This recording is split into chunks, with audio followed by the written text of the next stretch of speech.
Good. Well, I think this time of year is really sort of a test of your almost mental fortitude. I think everybody's probably pretty tired of practicing after playing this many games and probably don't always feel great, when you've played in this many games and practiced this many days. But I think what's important for players to stay focused on is what they want and making the choices they need to make so that they can respond the right way when the time comes to be able to compete the way they want. Because really the whole season is all about how you finish. And the players have been good this week.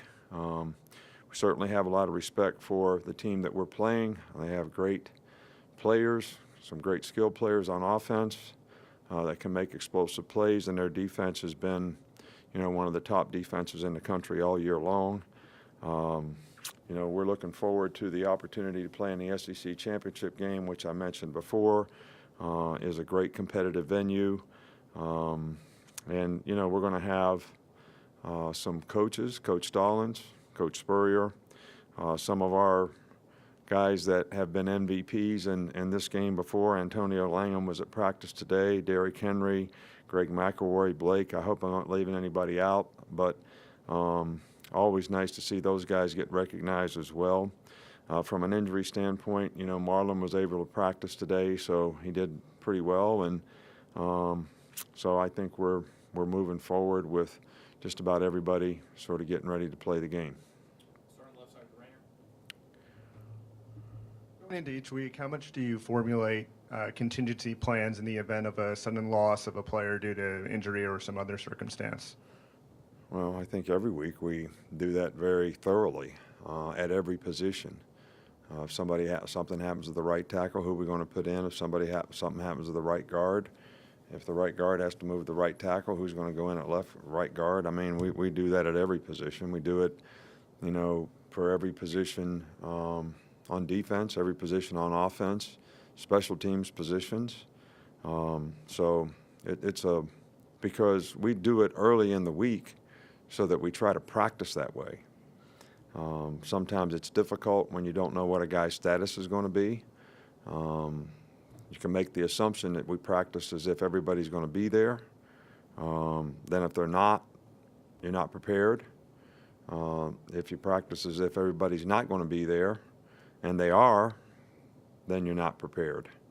So, sometimes it's a tough management, but our guys have been pretty good about getting the reps that they need and being able to respond when the time comes in the game.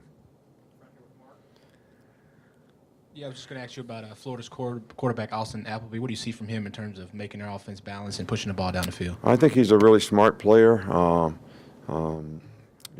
He's capable of making all the throws. He's big, strong, physical guy, hard to sack because of his size and strength.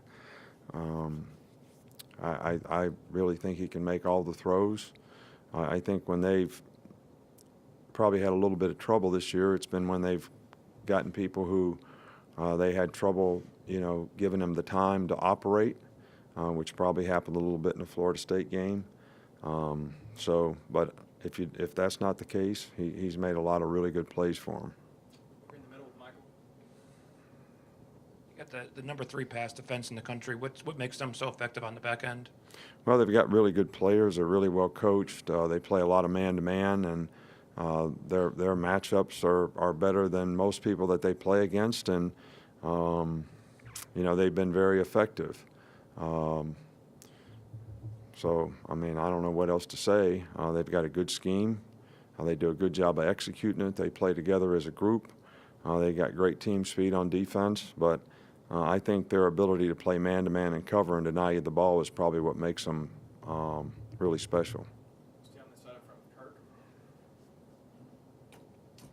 with Kirk. Coach, Adolph Rupp once said that he had a goal or a dream of having a team that would score every time it had the ball and shut out the other team. I know that you're a process person, want everybody to play the best they can. Is there any kind of fantasy that's analogous to what Rupp had for football? I missed that one somewhere along the line, but look, I want our players to play well. I want to execute. I want to do things well in the game. I want to do the things that help you play winning football, whether it's take care of the ball, don't turn it over, get turnovers, make explosive plays, don't give up explosive plays, stop the run, get off the field on third down, be good on third down on offense. I mean, there's a myriad of things that are really, really important to being able to score on offense or keep the other team from scoring on defense. And I guess I focus and worry more about those things, how we do those things, how prepared the players are to do them, more than I really think about we want this result, and try to play every play in the game so that you don't really look at the scoreboard during the game or think about it that much even before the game, but you do think about the things that you need to do to be able to play the game effectively and finish the game and play 60 minutes effectively in the game. Unless there are any more, we'll wrap up your thoughts. Talk about Antonio Langham today at practice. I know you were with Cleveland when you drafted him in the first round. What were your original evaluations of him, and what do you remember about the '92 game when you were in the pros? Did you see that and how he played against Florida in that game? Well, I do remember coming here to work all those players out, from that team when I was in Cleveland. Antonio didn't run a great time at the combine, so everybody's worried about his speed. And I think this is a great lesson for a lot of players. There's a lot of speed in our league, and I think there was something like 5 or 6 first-round draft pick wide receivers that played at Tennessee, Florida, all over this league. And what convinced us that he could run fast enough was he covered all those guys, and those are all the same guys that he was going to have to cover, in the NFL because they were all first-round picks. He played really just 1 year when I was there, but he played really, really well and did a great job for us. And he's been a good friend, and I certainly appreciate all that he did as a player to help us be successful, especially the '94 defensive team was really pretty good. Okay, Coach, so wrap us up. All right, thank you.